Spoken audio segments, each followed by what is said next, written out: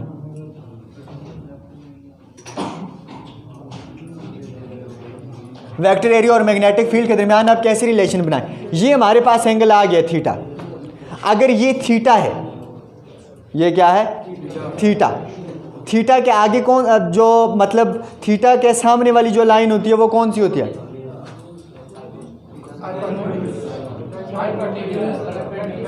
Perpendicular होती है ना। देखो ये ट्राइंगल, राइट ट्राइंगल, ये अगर ये बन रहा है थीटा, तो थीटा के सामने वाली क्या होती है?